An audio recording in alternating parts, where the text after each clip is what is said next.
नमस्कार, आज की बात में आपका स्वागत है। लोकसभा चुनाव में पहले फेज की पोलिंग में अब सिर्फ 60 घंटे का वक्त बचा है। पहले फेज के लिए कैंपेन कल शाम को खत्म हो जाएगा, इसलिए जिन 102 सीटों पर 19 अप्रैल को वोट डाले जाने हैं, उन सीटों पर प्रचार में सभी पार्टियों ने पूरी ताकत झोंक दी। आज नरेंद्र मोदी, अमित शाह, जेपी नड्डा, योगी आदित्यनाथ, प्रियंका गांधी, राहुल गांधी, ममता बनर्जी, तेजस्वी यादव से लेकर संजय सिंह तक सभी पार्टियों के बड़े बड़े नेताओं ने रैलियां की। मोदी ने आज पब्लिक मीटिंग्स में विरोधी दलों के नेताओं द्वारा लगाए गए आरोपों का करारा जवाब दिया। मोदी विरोधी मोर्चे के नेता कह रहे हैं कि मोदी फिर जीते तो संविधान बदल देंगे, फिर से बीजेपी की सरकार बनी तो आरक्षण खत्म कर देंगे। मोदी करप्शन के खिलाफ नहीं है, करप्शन के केसेस का डर दिखाकर दूसरी पार्टियों को तोड़ने का काम करते हैं। आज नरेंद्र मोदी ने इन मुद्दों पर सीधा सीधा साफ साफ जवाब दिया। मोदी ने कहा, वो तो क्या, बीजेपी तो क्या, बाबा साहब अंबेडकर का संविधान अब तो खुद बाबा साहब भी नहीं बदल सकते। मोदी ने कहा कि संविधान पिछड़े, दलित और आदिवासियों के हकों का रक्षा कवच है। संविधान देश की प्रगति की गाइडिंग फोर्स है। संविधान के साथ खिलवाड़ तो कांग्रेस ने किया, बीजेपी ऐसा कभी नहीं करेगी। मैं मोदी की बात आपको सुनवाऊंगा और यह भी बताऊंगा कि विरोधी दलों के किन किन नेताओं ने मोदी पर संविधान को खत्म करने की साजिश का इल्जाम लगाया। और जब मोदी ने परिवारवाद, भ्रष्टाचार और सनातन के अपमान के मुद्दे उठाए, इन पर विरोधियों को घेरा, तो ऑपोजिशन लीडर्स ने क्या जवाब दिया। मैं आपको मोदी की बात सुनवाऊं, विरोधी दलों के नेताओं के जवाब सुनवाऊं और कैंपेन के रंग आपको दिखाऊं। इससे पहले आपको बता देता हूं कि देश में जनता का मूड क्या है। इलेक्शन का जो कैंपेन हो रहा है, उसका जनता के मन पर क्या असर पड़ रहा है, लोग किसकी बात पर यकीन कर रहे हैं, लोगों के मन में क्या है। इसके फिगर्स मेरे पास आ चुके हैं। तो सबसे पहले आपको बता दूं कि पोलिंग से पहले इंडिया टीवी CNX का आखिरी और फाइनल ओपिनियन पोल क्या इशारा कर रहा है। इस चुनाव में लोगों के मन में सबसे बड़ा सवाल है, क्या एनडीए का 400 पार का नारा हकीकत में बदल पाएगा? क्या एनडीए को वाकई में 400 से ज्यादा सीटें मिलेंगी? तो ओपिनियन पोल का जो नतीजा आया है, वो बीजेपी के नेताओं के हल्का सा झटका हो सकता है, क्योंकि इंडिया टीवी और CNX पोल के मुताबिक तीसरी बार मोदी सरकार बनकर रहेगी। 2019 के मुकाबले एनडीए को 60 सीटें ज्यादा मिलेंगी, लेकिन 400 का आंकड़ा पार नहीं होगा। हमारे ओपिनियन पोल के मुताबिक एनडीए का कांटा 393 सीटों पर अटक सकता है। एनडीए को 400 के टारगेट से 7 सीटें कम, यानी 393 सीटें मिल सकती हैं, जबकि इंडिया अलायंस 100 का आंकड़ा पूरा नहीं कर पाएगा। इंडिया अलायंस को कुल 93 सीटें मिल पाएंगी, जबकि 51 सीटें अन्य पार्टियों के खाते में जा सकती हैं। अब आपको यह भी बता दूं कि बीजेपी और कांग्रेस को अपने दम पर कितनी कितनी सीटें मिलेंगी। India TV CNX opinion poll के मुताबिक बीजेपी अपने दम पर अकेले इस बार 343 सीटें जीत सकती है। इसका मतलब मोदी का जादू पूरे देश में चल रहा है। मोदी पर देश के लोगों का यकीन बढ़ गया है। बीजेपी को पिछले चुनाव के मुकाबले 40 सीटें ज्यादा मिल सकती हैं। 2019 में बीजेपी को 303 सीटें मिली थी, जो इस बार बढ़कर 343 हो सकती हैं। दूसरी तरफ कांग्रेस की सीटें इस बार कुछ और घट जाएंगी। कांग्रेस को सिर्फ 40 सीटें मिलती दिखाई दे रही हैं, यानी बीजेपी अपना अब तक का बेस्ट परफॉर्मेंस करेगी और कांग्रेस इतिहास का सबसे वर्स्ट परफॉर्मेंस इस ओपिनियन पोल के मुताबिक करने जा रही है। राज्यों की स्थिति देख लेते हैं, संक्षेप में आपको बताऊंगा। यूपी में सबसे ज्यादा 80 सीटें हैं। हमारे ओपिनियन पोल के मुताबिक यूपी में भगवा लहराएगा। यूपी की 80 में से 76, 80 में से 76 सीटें एनडीए के खाते में जा सकती हैं, जबकि इंडिया अलायंस को सिर्फ 4 सीटें मिलेंगी और ये चारों सीटें समाजवादी पार्टी को मिलती हुई दिखाई दे रही हैं। ओपिनियन पोल के मुताबिक यूपी में इस बार कांग्रेस का खाता खोलना मुश्किल होगा। अमेठी सीट कांग्रेस ने पिछली बार गंवाई थी और इस बार ओपिनियन पोल कहता है कि रायबरेली की सीट भी हाथ से छिन सकती है। सीटों की संख्या के लिहाज से यूपी के बाद महाराष्ट्र का नंबर आता है। महाराष्ट्र में लोकसभा की 48 सीटें हैं। इंडिया टीवी सीएनएक्स के ओपिनियन पोल के मुताबिक महाराष्ट्र में एनडीए को 48 में से 39 सीटें मिलने की उम्मीद है। इनमें से 29 सीटें तो अकेले बीजेपी जीत सकती है, जबकि महाविकास आघाड़ी को 9 सीटें मिल सकती हैं और इसमें सबसे बड़ा हिस्सा उद्धव ठाकरे की शिवसेना का होगा। महाविकास आघाड़ी जो 9 सीटें जीतता दिखाई दे रहा है, उसमें 7 सीटें अकेले उद्धव की पार्टी के खाते में जा सकती हैं। 42 सीटों वाले पश्चिम बंगाल में इस बार बीजेपी बड़ा उलटफेर कर सकती है। हमारे ओपिनियन पोल के मुताबिक इस बार बंगाल में बीजेपी सबसे बड़ी पार्टी बन सकती है। बंगाल में बीजेपी को 42 में से 23 सीटें मिल सकती हैं, जबकि 2019 के चुनाव में यहां बीजेपी ने 18 सीटें जीती थी। अब तक बंगाल में एक छत्र राज करने वाली ममता की पार्टी तृणमूल कांग्रेस को 19 सीटों से ही संतोष करना पड़ सकता है। पिछले इलेक्शन में तृणमूल कांग्रेस ने 22 सीटें जीती थी।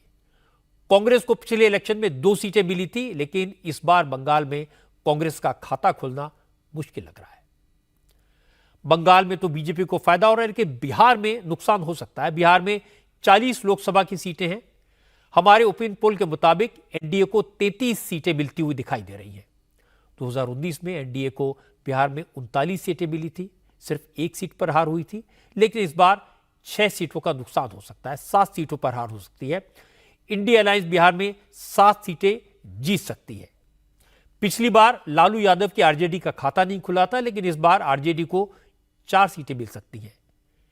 गौर करने वाली बात है कि हमारे ओपिनियन पोल के मुताबिक लालू यादव की दोनों बेटियां मीसा भारती और रोहिणी आचार्य चुनाव हार सकती हैं।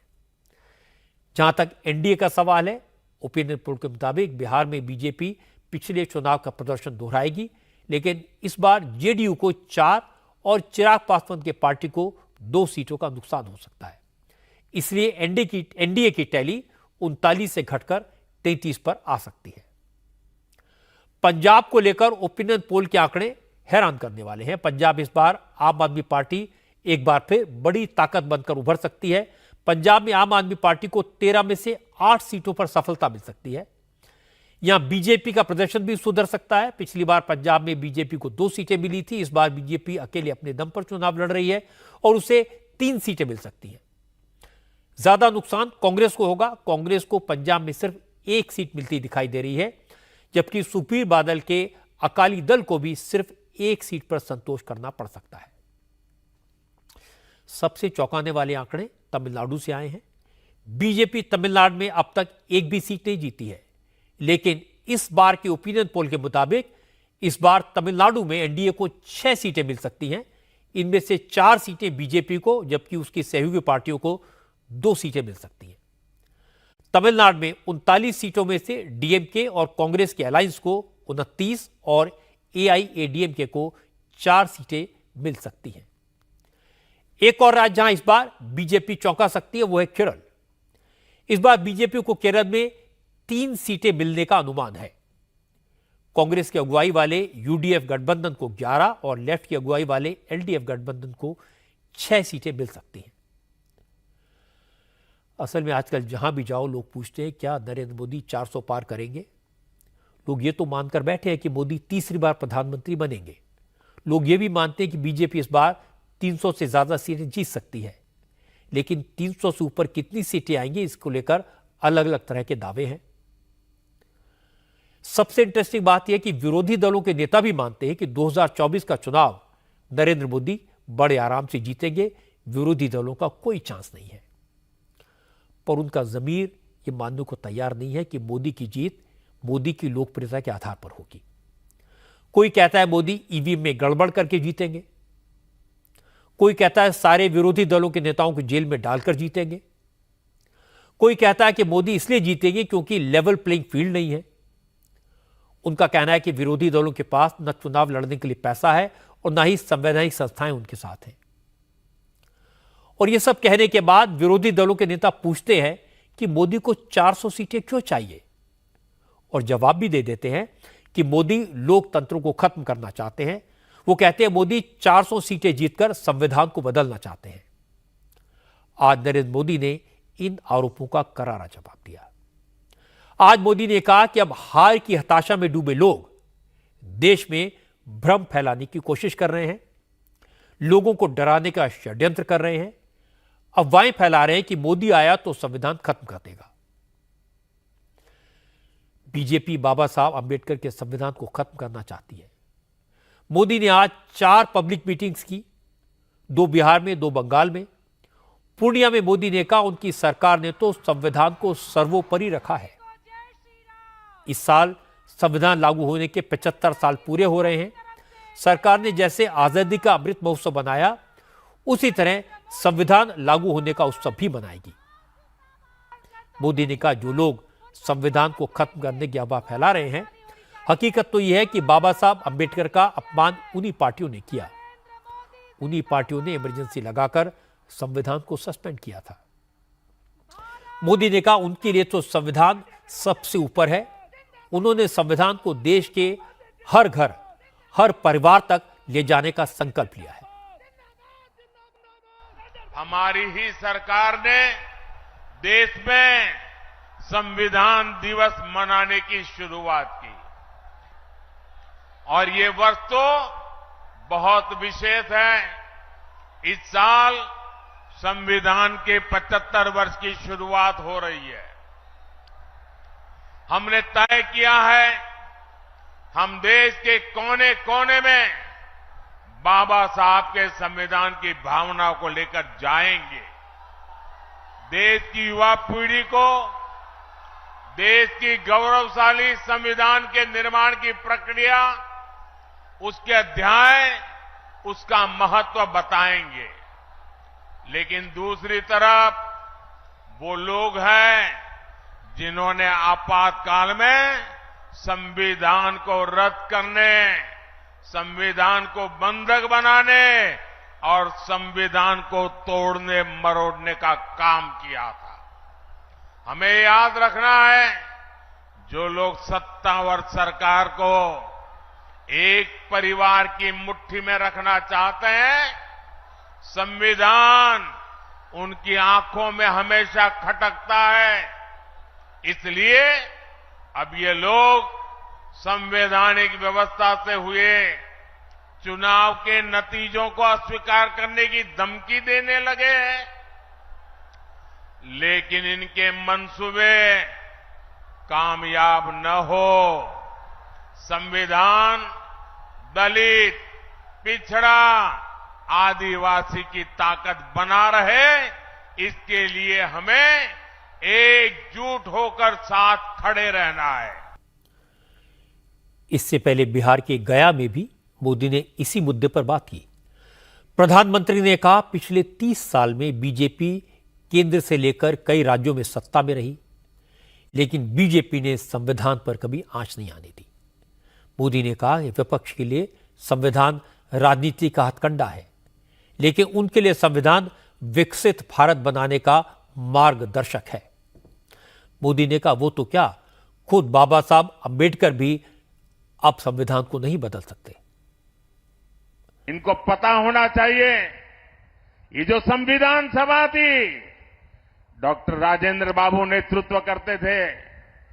बाबा साहब अंबेडकर का दिल, दिमाग और कलम उसको शब्दों में डाल रहा था। और जो लोग सनातन को गाली देते हैं ना, वो भी कान खोल करके सुन लो। ये जो संविधान इतना महान बना है, ये जो संविधान हमें देश को आगे ले जाने की ताकत देता है, इस संविधान को बनाने के लिए जो संविधान सभा थी, उसमें 80-90% से भी ज्यादा, 80-90% से भी ज्यादा सबके सब सनातनी थे। और उन सनातनियों ने इतना उत्तम संविधान बनाने में बाबा साहब आंबेडकर का साथ दिया है। जो लोग संविधान को राजनीतिक हथियार के नाते उपयोग करना चाहते हैं, वे जरा कान खोल करके सुन लें। पहले कहते रहते थे कि लोग पुराणपंथी है, ये प्रगतिशील लोग नहीं है। हमने दिखा दिया चंद्रयान पर जाने की ताकत किसमें है। वैसे ही अब वो पिछले 25-30 साल से एक पुरानी रिकॉर्ड घुमा रहे हैं। जब भी बीजेपी आगे बढ़ती है तो संविधान का राजनीतिक शस्त्र के लिए उपयोग करते हैं और झूठ फैलाते हैं, संविधान बदल देंगे, संविधान बदल देंगे। भाइयों बहनों, लिख के रखिए, मोदी तो क्या, बीजेपी तो क्या, स्वयं बाबा साहब आंबेडकर भी इस संविधान को नहीं बदल सकते हैं। संविधान हमारे जीवन को, हमारे संस्कारों को, हमारी भावनाओं को नई ताकत देने वाला संविधान वो ताकत है जिसको हमें दिलों तक पहुंचाना है। आपके लिए संविधान राजनीति का हथकंडा होगा, हमारे लिए संविधान श्रद्धा का केंद्र है, हमारे लिए संविधान आस्था का केंद्र है, हमारे लिए संविधान आने वाले 2047 के सपनों को पूरा करने का हमारा मार्गदर्शक है। आप सोच रहे होंगे आखिर संवैधानिक तरीके से चुनी गई सरकार संविधान को खत्म क्यों करेगी? नरेंद्र मोदी को संविधान की रक्षा का वचन इस अंदाज में क्यों देना पड़ रहा है? असल में जब से मोदी ने 400 पार का नारा दिया है, उसके बाद से ही विरोधी दलों के ज्यादातर नेताओं ने ये नैरेटिव बनाने की कोशिश शुरू कर दी है कि अगर नरेंद्र मोदी तीसरी बार प्रधानमंत्री बने तो देश में लोकतंत्र खत्म हो जाएगा, इसके बाद देश में चुनाव नहीं होंगे। मोदी को अगर 400 से ज्यादा का बहुमत मिल गया तो मोदी संविधान को बदल देंगे। राहुल गांधी, तेजस्वी यादव, अखिलेश यादव, ममता बनर्जी से लेकर असदुद्दीन ओवैसी तक सारे नेता अपनी रैलियों में यही बात बार बार कहते हैं। आज औरंगाबाद की पब्लिक मीटिंग में ओवैसी ने कहा कि बीजेपी सत्ता में वापस आई तो कॉन्स्टिट्यूशन बदल सकती है। ओवैसी ने कहा मोदी बार बार 4 जातियों की बात इसलिए करते हैं क्योंकि संविधान को बदलकर वो आरक्षण को खत्म करना चाहते हैं। याद रखिए, बीजेपी संविधान को तब्दील कर सकती है। अगर दोबारा इख्तिदार सत्ता में आएगी तो संविधान को बदलेंगे। मैं हमारे दलित भाइयों से कह रहा हूं, उन तमाम भारत के बाइज्जत लोगों से कह रहा हूं जो इस संविधान को इस देश की सबसे बड़ी ताकत और कुव्वत मानते हैं, बीजेपी संविधान बदल सकती है। ये बार बार मोदी जी बोलते 4 कास्ट, याद रखो इसके पीछे बात है, राज है। तो इसलिए संविधान को बचाना है। आज उद्धव ठाकरे ने भी कहा अगर मगर की कोई बात है ही नहीं, अगर बीजेपी तीसरी बार पावर में आई तो मोदी संविधान बदलेंगे। उद्धव ठाकरे ने कहा अब सब कुछ सामने आ चुका है, बीजेपी के कई बड़े नेता इसके लिए माहौल बना रहे हैं कि बीजेपी को 400 सीटें दो तो संविधान बदल देंगे। ये अगर मगर की बात क्यों? दिखाई तो दे रहा है, साफ दिखाई दे रहा है। उनके कुछ मंत्री, जैसे कर्नाटक के एक भूतपूर्व मंत्री हेगड़े, उन्होंने कहा कि संविधान बदलना है इसलिए हमें 400 पार करना है। राजस्थान से एक उनकी महिला शायद मंत्री है या विधायक है या सांसद है, उन्होंने भी कहा कि हमें संविधान बदलना है, बदली करना है। तो ये अगर मगर की बात नहीं, अब इनके सब जो दांव है वो दिखाई दे रहे हैं। समाजवादी पार्टी के महासचिव रामगोपाल यादव ने भी आज कहा कि देश में जो कुछ हो रहा है वो लोकतंत्र खत्म होने का इशारा है। रामगोपाल ने कहा कि बीजेपी गरीबों को मुफ्त राशन इसलिए बांट रही है कि वो सरकार से सवाल न पूछ सकें। वो संविधान बदलें, आरक्षण खत्म करें, लेकिन लोग इस डर से कहीं राशन न बंद हो जाए, चुप रह जाएं, इसीलिए मुफ्त राशन की आदत लोगों को डाली जा रही है। 400 पार जो जुमले जो गारंटी में बदल गए हैं वो वैसी बात समझिए। गुरु गोलवलकर की एक किताब है बंच ऑफ थॉट्स, उन्होंने अपनी उस पुस्तक में एक जगह लिखा है कि अगर सत्ता में काबिज रहना है तो देश की जनता को कंगाल बना दीजिए ताकि वो आपके सामने हाथ पसारे खड़ी रहे। उसी नीति पर ये चल रहे हैं। देश की 80% से ज्यादा जनता बिलो पॉवर्टी लाइन चली गई है। वो कभी अपना हक न मांगे, वो ये न कहे कि संविधान में क्यों वो हटाने की कोशिश कर रहे, वो ये न कहे क्यों आरक्षण खत्म कर रहे हो, उसे केवल खाने के लिए कुछ मिलता रहे, हाथ पसारे रहे पहली तारीख को। इस तरह की स्थिति देश की करने जा रहे हैं। लेकिन समय रहते देश का गरीब से लेके अमीर तक सब चेत गया है और 24 में मोदी जी को हटा देगा। राम गोपाल का लॉजिक भी कमाल का है। राहुल गांधी आजकल केरल में है। वो वायनाड से लेकर कोझिकोड तक अपनी हर सभा में, हर रोड शो में यही कह रहे हैं कि बीजेपी और आरएसएस संविधान को खत्म करने की फिराक में है। कांग्रेस और उसके सहयोगी दल इस बार संविधान को बचाने की लड़ाई लड़ रहे हैं। The RSS and the BJP are trying to destroy India's constitution and change India's constitution. And the UDF, the Congress Party and the India Alliance is trying to save the constitution of India. Mr. Narendra Modi is the instrument of 5 or 6 of India's biggest, richest business people. Tejashwi Yadav ने भी इसी मुद्दे की बात की, लेकिन अंदाज अलग था। मोदी के रैली के बाद तेजस्वी ने कहा, अगर वाकई में मोदी संविधान नहीं बदलना चाहते, मोदी को अगर संविधान की इतनी ही चिंता है, तो उन नेताओं पर एक्शन क्यों नहीं लेते जो संविधान बदलने की बात कह रहे हैं। हम इतना जानते हैं कि बाबा साहब भीमराव अंबेडकर जी का संविधान जो है देश का सबसे पवित्र किताब है, और उस पवित्र किताब को खत्म करने के लिए भाजपा के सभी प्रत्याशी खुलेआम बोल रहे हैं कि संविधान को खत्म किया जाएगा जब मोदी जी को प्रचंड बहुमत मिलेगा। इस पे मोदी जी क्यों नहीं बोल रहे, क्यों नहीं कार्रवाई कर रहे? इस मुद्दे पर सबसे ज्यादा एग्रेसिव अंदाज में बोले कांग्रेस के प्रवक्ता पवन खेड़ा। पवन खेड़ा ने कहा, बीजेपी चुनाव जीती तो देश का लोकतंत्र खत्म हो जाएगा, हमारे देश का हाल रूस जैसा हो जाएगा। बीजेपी संविधान बदल देगी, लोगों से बोलने सवाल पूछने की आजादी छीन ली जाएगी, विपक्ष के नेताओं को जेल में डाल दिया जाएगा। ये चुनाव इस देश के इतिहास में हमें लगता है कि सबसे ज्यादा महत्वपूर्ण, सबसे ज्यादा इंपॉर्टेंट इलेक्शन है। ऐसा क्यों?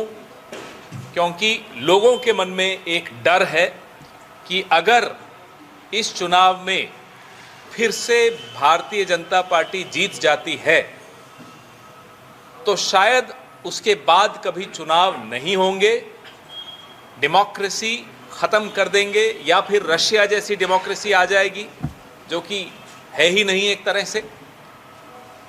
कॉन्स्टिट्यूशन पे अटैक होगा, कॉन्स्टिट्यूशन को खत्म कर देंगे, ये खुद बोलते हैं, कई बार इनके नेता रोज बोलते हैं। अगर ये बार फिर वो जीत गए तो आप समझ लीजिए कि आप लोग सवाल नहीं पूछ पाएंगे, हम लोग प्रेस कॉन्फ्रेंस नहीं कर पाएंगे, हमें शायद जेलों में डाल दिया जाएगा जैसा कि शुरू कर चुके हैं। इसलिए ये बहुत खतरनाक दौर से हमारा देश गुजर रहा है, इसलिए हम इतने परेशान हैं, इसलिए बार बार बोल रहे हैं, साहब बचा लो, लोकतंत्र को बचा लो, संविधान को बचा लो। बाबा साहब अंबेडकर का संविधान है। हर तीसरे दिन कोई इनका नेता बोल देता है 400 सीट चाहिए, संविधान बदल देंगे। इस मुद्दे पर सबसे हैरान करने वाला बयान झारखंड से आया। जेएमएम के नेता प्रोफेसर नजरुल इस्लाम ने कहा कि चुनाव में मोदी को अगर 400 सीटें मिल गई तो संविधान बदल देंगे, इसलिए इस बार मोदी को 400 सीटें देने के बजाय जमीन के 400 फीट नीचे गाड़ दिया जाए। बीजेपी ने इसकी शिकायत चुनाव आयोग से की है और नजरुल इस्लाम के खिलाफ एक्शन की मांग भी की है। नरेंद्र मोदी की आत्मा में धीरे धीरे अब हिटलर बस रहा है। हिटलर जो है उसकी आत्मा में बस रहा है और चाहता है कि इस देश के संविधान को खत्म कर दिया जाए। और उसने नारा दिया है, अभी चूंकि लोकसभा का चुनाव हमारे सर पर है, उसने नारा दिया कि हम 400 के पार जाएंगे। मैं आज आप लोगों से कहना चाहता हूं कि 400 के 400 सीट नहीं, 400 फीट के अंदर नरेंद्र मोदी को गाड़ दिया जाएगा। आप अगर विरोधी दलों के नेताओं के बयानों को देखेंगे तो सब के सब एक स्वर से यही बोल रहे हैं कि मोदी संविधान को बदल देंगे, लोकतंत्र को खत्म कर देंगे। ये एक तरह का सस्टेन्ड कैंपेन है। इसीलिए मोदी ने आज अपनी हर पब्लिक मीटिंग में कहा उनके लिए संविधान सबसे ऊपर है, लोकतंत्र के लिए उनके मन में अपार श्रद्धा है, इनको बदलने और खत्म करने का उनका कोई इरादा नहीं है। लेकिन मोदी के कहने से यह कैंपेन खत्म नहीं हो जाएगा। यह बात तो विरोधी दलों के नेता भी जानते हैं कि हमारे देश की जनता लोकतंत्र को, अभिव्यक्ति की आजादी को कितना प्यार करती है। एक बार इंदिरा गांधी ने इमरजेंसी लगाकर लोकतंत्र का गला घोटा था, जनता ने उन्हें सत्ता से बाहर कर दिया। अब कोई नेता लोकतंत्र को खत्म करने की हिम्मत कभी नहीं कर सकता। जहां तक मोदी का सवाल है, मोदी को तो यह लोकतंत्र, चुनाव की यह व्यवस्था, यह संविधान सबसे ज्यादा सूट करता है। मोदी ने इसी सिस्टम में 3-3 बार गुजरात का चुनाव जीता, मुख्यमंत्री रहे। इसी लोकतांत्रिक व्यवस्था में मोदी 2-2 बार लोकसभा का चुनाव जीत चुके हैं। पूर्ण बहुमत की सरकार उन्होंने बनाई है। तीसरी बार उनकी जीत पक्की मानी जा रही है। मोदी को इसमें बदलाव की क्या जरूरत है? बदलाव तो वो लोग करना चाहेंगे जो इस लोकतांत्रिक व्यवस्था में बार बार चुनाव हार रहे हैं। बदलाव तो वो चाहेंगे जिनके जीतने का चांस मोदी ने खत्म कर दिया है। इसीलिए यह कहावत है, उल्टा चोर कोतवाल को डांटे। मोदी विरोधी मोर्चे के नेता आजकल एक और कैंपेन कर रहे हैं। वो कह रहे हैं कि मोदी ईवीएम की वजह से जीतते हैं और आज यह सवाल सुप्रीम कोर्ट में उठा। ईवीएम पर सवाल उठाने वालों से सुप्रीम कोर्ट ने पूछा, क्या वो दोबारा बैलेट पेपर वाले उस युग में लौटना चाहते हैं जब बैलेट बॉक्स लूटे जाते थे, जब चुनाव में बड़े पैमाने पर धांधली होती थी? असल में सुप्रीम कोर्ट ईवीएम में डाले जाने वाले सभी वोटों के लिए वीवीपैट को कंपलसरी बनाने की पिटीशन पर विचार कर रहा था। आज जस्टिस संजीव खन्ना और जस्टिस दीपंकर दत्ता की बेंच ने सुनवाई की। सुनवाई के दौरान सीनियर एडवोकेट प्रशांत भूषण ने कहा, देश के ज्यादातर लोगों को ईवीएम से वोटिंग पर यकीन नहीं है और कोर्ट हर वोट की तस्दीक के लिए voter verifiable paper audit trail यानी वीवीपैट का आदेश दे, जिसमें वोट डालने के बाद एक पर्ची निकलती है जिससे वोटर यह मिलान कर सकता है कि उसने जिस पार्टी को वोट दिया उसी को मिला या नहीं। फिलहाल सुप्रीम कोर्ट के आदेश के मुताबिक हर असेंबली सेक्शन की 5 वोटिंग मशीनों के वोट का मिलान वीवीपैट से होता है। यह सैंपल के आधार पर किया जाता है। आज पिटीशनर्स ने कहा कि जर्मनी जैसे देशों में आज भी बैलेट पेपर से वोट डाले जाते हैं। इस पर जस्टिस दीपंकर दत्ता ने कहा कि जर्मनी की आबादी तो उनके होम स्टेट बंगाल से भी कम है, लेकिन भारत में 98 करोड़ वोटर हैं। चुनाव आयोग की तरफ से कहा गया, अगर हर वोट का वीवीपैट से मिलान किया जाएगा तो काउंटिंग में कम से कम 12 दिन का वक्त लगेगा। तब प्रशांत भूषण ने कहा कि ईवीएम पर देश को भरोसा नहीं है, ऐसे में पुरानी व्यवस्था ही लागू की जाए। इस पर जस्टिस संजीव खन्ना ने कहा, हम सब ने वो दौर भी देखा था जब बैलेट पेपर से चुनाव होते थे और क्या क्या धांधलियां होती थी। क्या पिटीशनर उस दौर की बात कर रहे हैं? क्या वो उस दौर में लौटना चाहते हैं? तब पिटीशनर्स की तरफ से प्रशांत भूषण ने गुहार लगाई, अगर कोर्ट हर वोट का वीवीपैट से मिलान हो तो लोगों की शंकाएं दूर हो जाएगी। इस पर अदालत ने कहा, पहले देखना होगा कि ईवीएम ठीक से काम कर रही है या नहीं, कितनी बार ईवीएम की काउंटिंग पर सवाल उठे हैं और दोबारा गिनती में कितनी बार गड़बड़ियां मिली हैं। अब चुनाव आयोग ये आंकड़ा, ये फिगर्स सुप्रीम कोर्ट को देगा। मामले की अगली सुनवाई 18 अप्रैल यानी गुरुवार को होगी, जबकि पहले राउंड की वोटिंग 19 अप्रैल को होनी है। इस विषय पर कांग्रेस के नेता दिग्विजय सिंह ने कहा, वो तो अभी भी यही कहते हैं कि चुनाव बैलेट पेपर से होना चाहिए, लेकिन चुनाव आयोग इसके लिए तैयार नहीं तो वो क्या कर सकते हैं। दिग्विजय सिंह ने कहा, वो नरेंद्र मोदी से पहले से चुनाव लड़ रहे हैं, इसलिए उन्हें यह सिस्टम मोदी से ज्यादा पता है। मैं चाहता था मतदान बैलेट पेपर से हो, क्योंकि मुझे ईवीएम पर भरोसा नहीं है। लेकिन जब मुझे पता पड़ा कि माननीय चुनाव आयोग अगर 384 से ज्यादा भी होंगे तो वो एक कंट्रोल यूनिट और लगा के 24 और लगा देंगे, नागनी की 384 और फॉर्म भी भर दो तो वो ईवीएम से चुनाव कराएंगे। तो फिर इस बात पर जब जानकारी मिली तो मैंने पुनर्विचार किया और फिर कहा कि चलिए अब ईवीएम से संघर्ष करेंगे।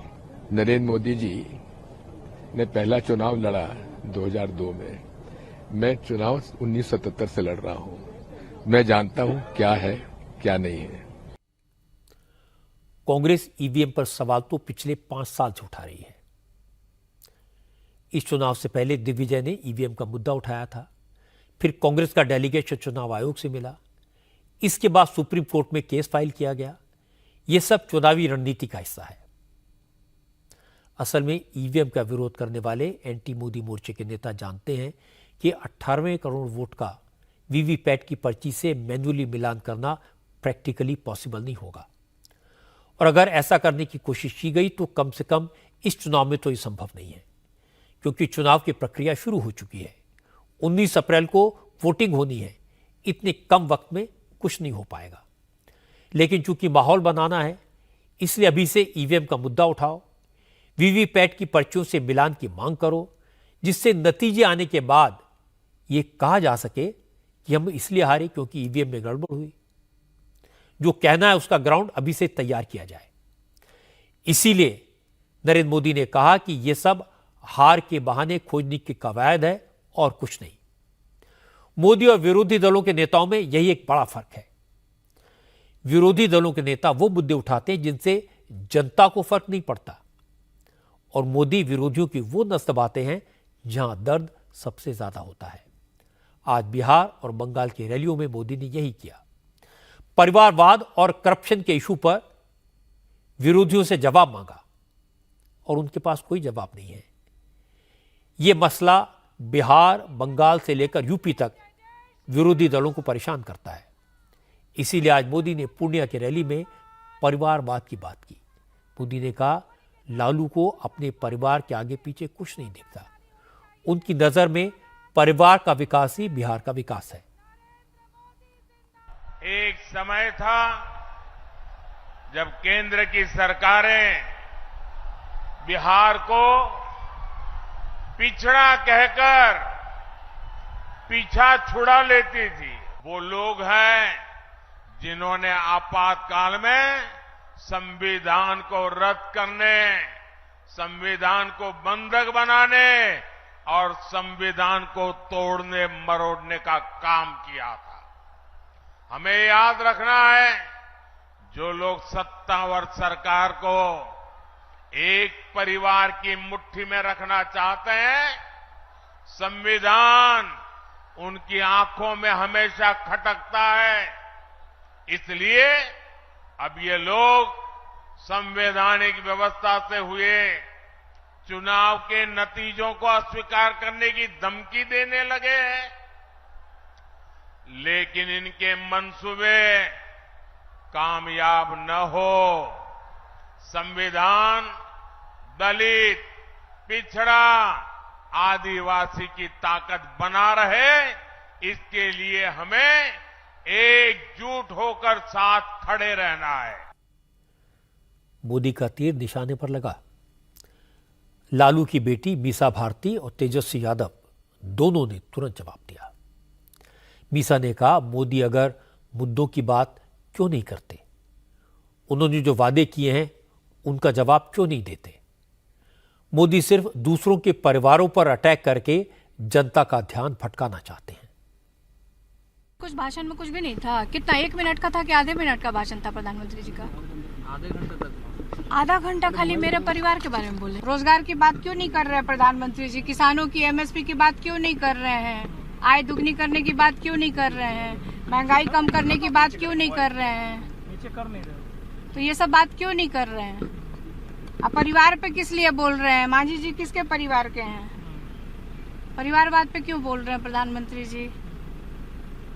परिवारवाद से किसी देश का मतलब किस नौजवान को रोजगार मिल जाएगा इस पे बोलने से? किस किसान की आय दुगनी हो जाएगी? क्या कहना चाह रहे हैं प्रधानमंत्री जी? अब इस देश का दुर्भाग्य है कि अकेले मोदी जी के चेहरे पे देखिए आप, मतलब तो उम्मीदवार की कोई हैसियत नहीं है, उम्मीदवार का कोई नाम नहीं है, उम्मीदवार का कोई काम नहीं दिखेगा। काम पड़ेगा तो मोदी जी को थोड़े ना जाएगा जनता ढूंढने। क्षेत्र में जो स्थानीय जो एमपी हैं, एमएलए हैं, उन्हीं को ढूंढेगी ना जनता। प्रधानमंत्री जी तो अपने क्षेत्र नहीं जाते हैं, तो बिहार कैसे आएंगे प्रधानमंत्री? बिहार आते हैं सिर्फ चुनाव के समय भाषण देने आते हैं, और वो भी मतलब पुराना वादा नहीं पूरा करते हैं, और अभी तो कोई चर्चा ही नहीं करते, उन वादों की तो कोई चर्चा ही नहीं करते हैं। इसके बाद तेजस्वी ने कहा, मोदी परिवारवाद का इल्जाम लगाते हैं, लेकिन बिहार की जिन सीटों पर पहले राउंड में वोटिंग होनी है उन सब में एनडीए ने परिवारवादी कैंडिडेट उतारे हैं। तेजस्वी ने पूछा, ये परिवारवाद नहीं तो क्या है?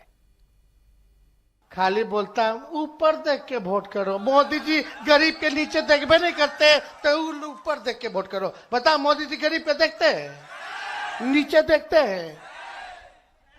परिवारवाद है। नवादा में भी जो लड़ा रहे हैं वो भी विवेक ठाकुर, सीपी ठाकुर के बेटा है, वो परिवार वाला है। और खाली बोलते परिवारवाद से आजादी है।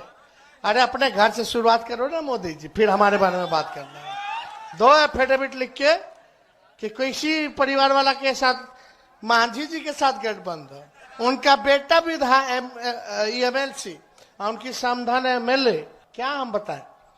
सब लोग इधर परिवार वाला, उधर परिवार वाला, गया में परिवार वाला, और उधर सुशील कुमार वो भी परिवार वाला। चारों फेज, पहला फेज में चारों जगह चुनाव है, सब परिवार वाला का टिकट दिया।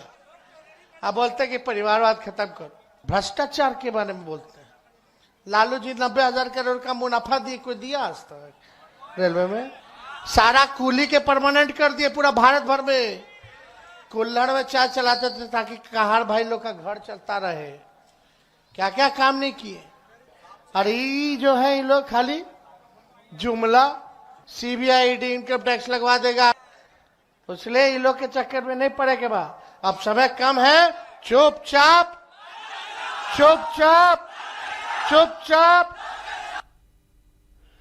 वैसे परिवारवाद का सबसे बड़ा नजारा आज उत्तर प्रदेश में दिखाई दिया।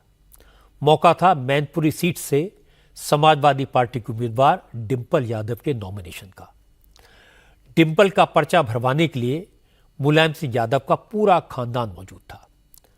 अखिलेश यादव के अलावा चाचा राम गोपाल यादव, चाचा शिवपाल यादव और भाई धर्मेंद्र यादव समेत परिवार के तमाम सदस्य मौजूद थे।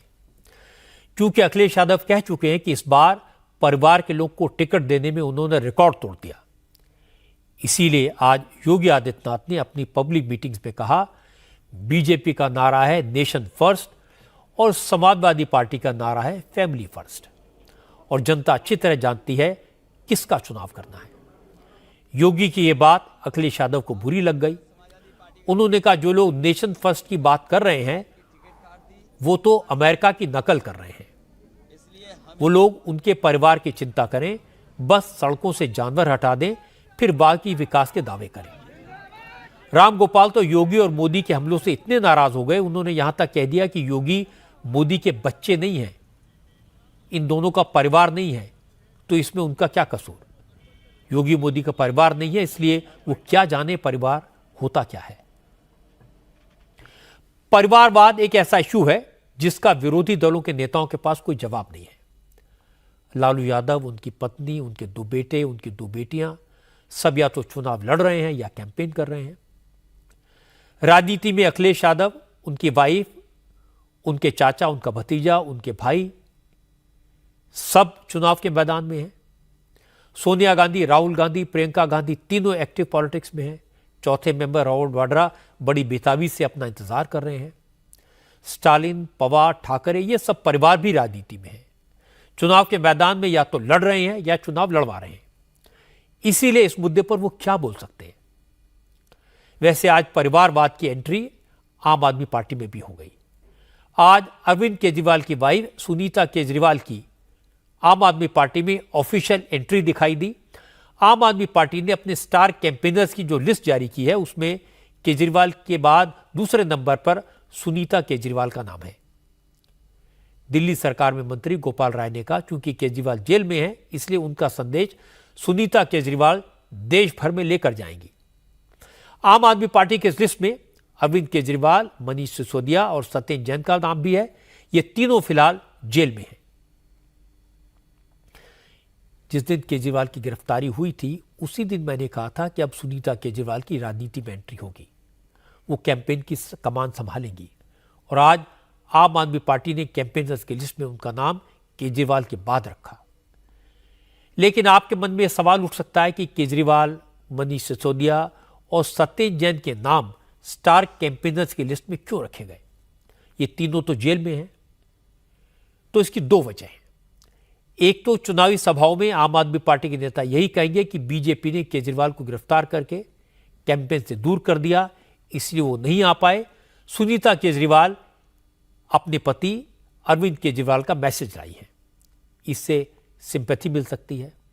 और दूसरी वजह है कि जब कोर्ट में इन नेताओं की बेल पिटीशन पर सुनवाई होगी तो तर्क दिया जाएगा कि चुनाव का वक्त है, ये तीनों नेता पार्टी के स्टार कैंपेनर हैं, इसलिए उन्हें बेल दी जाए। परिवार का सवाल पश्चिम बंगाल में भी उठा। मोदी ने बंगाल में ममता के परिवारवाद की बात की। आज नरेंद्र मोदी ने बंगाल में जाकर 2 जगह पब्लिक मीटिंग्स की।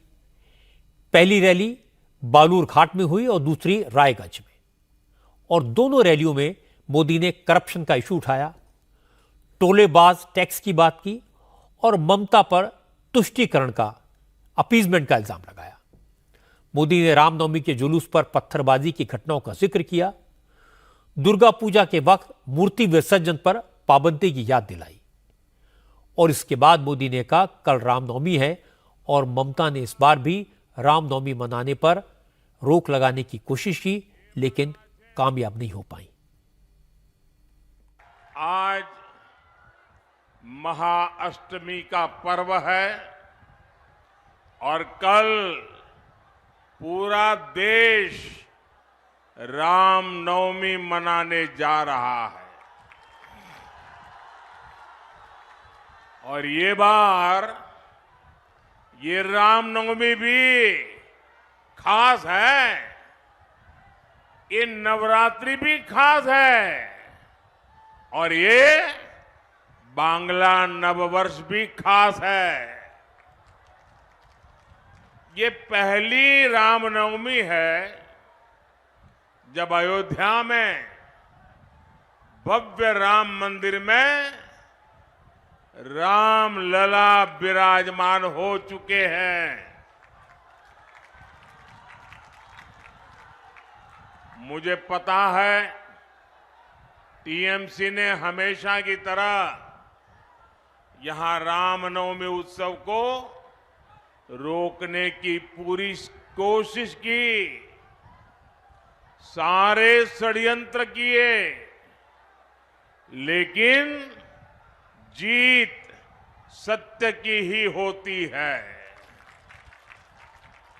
इसलिए कोर्ट से अनुमति मिल गई है और कल पूरी श्रद्धा और भक्ति के साथ रामनवमी की शोभा यात्राएं निकलेगी। आज पूरा बंगाल कह रहा है 4 जून 400 पार, 4 जून। ममता बनर्जी ने मोदी के इस हमले पर तो आज कुछ नहीं कहा, लेकिन उन्होंने इतना जरूर कहा कि रामनवमी मनाने पर कोई पाबंदी नहीं है, लोग जुलूस निकालें, शोभा यात्रा निकालें, लेकिन अगर कहीं दंगा करने की कोशिश हुई तो सख्त एक्शन होगा। और इसके बाद ममता ने कहा, अब बीजेपी के नेता लोगों को बताएंगे क्या खाना है, क्या पीना है। ममता ने कहा, बीजेपी वाले कहेंगे कि चाय में गौमूत्र पियो, खाने में गोबर मिलाकर उसका स्वाद लो। খাবেন লিখে দেবে সকালবেলায়, চা খাও, চায়ের সাথে গোমূত্র খাও। আপনি কি খাবেন লিখে দেবে দুপুরবেলায়, কি খাবে গোবরের সাথে কিছু মিশিয়ে খাও। সন্ধ্যেবেলায় আপনি কি খাবেন সেটাও ওরা ঠিক করে দেবে। রাত্রিবেলায় আপনি ক ঘন্টা ঘুমোবেন সেটাও ওরা ঠিক করে দেবে। और इसके बाद ममता ने कहा कि मोदी लोगों का ध्यान भटकाने के लिए तरह तरह के झूठ बोलते हैं, बेबुनियाद इल्जाम लगाते हैं और खुद भ्रष्ट नेताओं को अपनी पार्टी में शामिल करके उन्हें ईमानदारी का सर्टिफिकेट दे देते हैं। Young generation, আমি তোমাদের কাছে অ্যাপিল করছি, please save the country from disaster. जो हमारा नौजवान है, अब देश को बचाओ मोदी का हाथ से, अमित शाह के हाथ से, बीजेपी का लुटेरा का हाथ से। और चोर बोलবেন अली गली में शोर है, बीजेपी चोर है, अली गली में शोर है, वॉशिंग मशीन में चोर है, अली गली में शोर है, वॉशिंग मशीन में चोर है, सीबीआई का साथ मिले हैं, क्यों? अली गली में बीजेपी का चोर है। ये तो मोदी बोले चुन चुन के देख लेंगे, चुन चुन के सबको जेल में भर देंगे। यदि আপনি জিততেন তাহলে কি কথা বলতেন? ममता बनर्जी की प्रॉब्लम अपने मुस्लिम वोट बैंक को इंटैक्ट रखने की है। कई बार वो जय श्री राम के नारे पर नाराजगी दिखाती हैं, कई बार रामनवमी के प्रोसेशन पर रोक लगा देती हैं, ताजिए निकालने के लिए मूर्ति विसर्जन को रोक देती हैं और जब जब ऐसा करती हैं बीजेपी इसका पूरा फायदा उठाती है। क्योंकि कल रामनवमी है, बीजेपी पूरे बंगाल में शोभा यात्राएं निकालेगी और ममता की मुश्किल यह है कि वो न तो शोभा यात्राओं को रोक सकती हैं और अगर कहीं कोई गड़बड़ी हुई तो उसका इल्जाम भी ममता के सिर पर ही आएगा। इसलिए कल का दिन ममता के लिए कठिन परीक्षा जैसा होगा। वैसे अयोध्या में भव्य राम मंदिर के निर्माण के बाद कल पहली रामनवमी है, इसलिए कल अयोध्या में भगवान श्री राम का जन्मोत्सव भव्य तरीके से मनाया जाएगा। रामलला के माथे पर सूर्य तिलक होगा और इस अवसर पर अयोध्या से इंडिया टीवी की स्पेशल कवरेज आप कल दिन भर देख सकेंगे। सुपरस्टार सलमान खान के घर पर फायरिंग के केस में पुलिस ने गुजरात से 2 लड़कों को गिरफ्तार किया है। विकी गुप्ता और सागर पाल को भुज जिले से अरेस्ट किया गया। दोनों बिहार के रहने वाले हैं और पिछले 1 महीने से महाराष्ट्र में रह रहे थे। जांच में पता चला कि विकी गुप्ता और सागर पाल ने पनवेल में सलमान के फार्म हाउस से कुछ ही किलोमीटर की दूरी पर एक घर किराए पर लिया था और फार्म हाउस पर सलमान के आने जाने पर नजर रखते थे। दोनों ने मुंबई में सलमान के गैलेक्सी अपार्टमेंट वाले घर की रैकी की थी। पुलिस ने आज दोनों आरोपियों को कोर्ट में पेश किया। अदालत ने दोनों मुलजिमों को 25 अप्रैल तक के लिए पुलिस की कस्टडी में भेज दिया। मुंबई पुलिस की क्राइम ब्रांच के जॉइंट कमिश्नर लक्ष्मी गौतम ने बताया कि पुलिस को सीसीटीवी कैमरों से मिले फुटेज और मुखबिरों की मदद से इन आरोपियों की लोकेशन पता चली। 14 अप्रैल को दोनों लड़के बांद्रा में सलमान के घर गैलेक्सी अपार्टमेंट से कुछ दूरी पर रुके। पहले पैदल जाकर रैकी की, फिर वहीं खड़े होकर इंतजार किया। जब उन्होंने देखा कि सलमान के घर के बाहर कोई नहीं है तो दोनों बाइक से आए और फायरिंग करके भाग गए। पुलिस का कहना है कि फायरिंग करने के बाद इन लोगों ने बाइक को मुंबई में रेलवे ट्रैक के पास छोड़ा, कपड़े बदले और कार से सूरत चले गए। इसके बाद वहां से कच्छ गए। जेसीपी लक्ष्मी गौतम ने बताया कि सलमान के घर पर गोली चलाने के बाद अनमोल बिश्नोई ने फेसबुक पर इसके बारे में लिखा। इसलिए पुलिस को शक है सलमान के घर पर गोली चलाने के पीछे इंटरनेशनल कॉन्स्पिरेसी है, अंतर्राष्ट्रीय साजिश है। अब आरोपियों से पूछताछ के बाद इस साजिश की सारी कड़ियां खुल जाएंगी। हमारे हिसाब से जो 2 एक्यूज थे उनके बारे में हमें एक बेसिक इन्फॉर्मेशन ड्यूरिंग इन्वेस्टिगेशन मिल रही थी। बाद में जैसा कि मैंने कहा ह्यूमन इंटेलिजेंस और टेक्निकल इंटेलिजेंस के आधार पर वो इन्फॉर्मेशन और थोड़ी प्रेसाइज हो गई और जो 2 आरोपी एक्यूज हमने उसमें पकड़े हैं, एक विक्की गुप्ता है 24 साल का, दूसरा सागर कुमार पाल है 23 साल का। ये दोनों लोग वेस्ट चंपारण डिस्ट्रिक्ट के रहने वाले हैं। एज ऑफ नाउ ये दोनों लोगों को हमने पकड़ा है। जो भी पॉसिबल एंगल्स हैं, सारे पॉसिबल एंगल से हम लोग इन्वेस्टिगेट करने वाले हैं। अगले दिन या उसी दिन शाम को एक अनमोल बिश्नोई नाम के व्यक्ति ने फेसबुक पर इस घटना से संबंधित लिखा और जो उसने लिखा उसमें एक तरह की धमकी क्लियर कट नजर आती है। उसमें दिखाई दे रहा था कि ये बड़ी कॉन्स्पिरेसी दिखती है उसके आधार पर कॉन्स्पिरेसी के सेक्शंस ऐड किए गए। सारी डिटेल देखने के बाद ये तो साफ है कि सलमान खान की लाइफ को सीरियस थ्रेट है और ये फिल्म स्टार के लिए ऐसी थ्रेट उनके काम पर असर डालती है, एक्टिंग की संभावनाओं को लिमिटेड कर देती है और पब्लिक शोज में हिस्सा लेना मुश्किल हो जाता है। इसलिए ये चैलेंज ज्यादा बड़ा है, लेकिन सिर्फ प्यादों को पकड़ने से काम नहीं चलेगा। जरूरत है षड्यंत्र करने वालों को गिरफ्त में लेने की।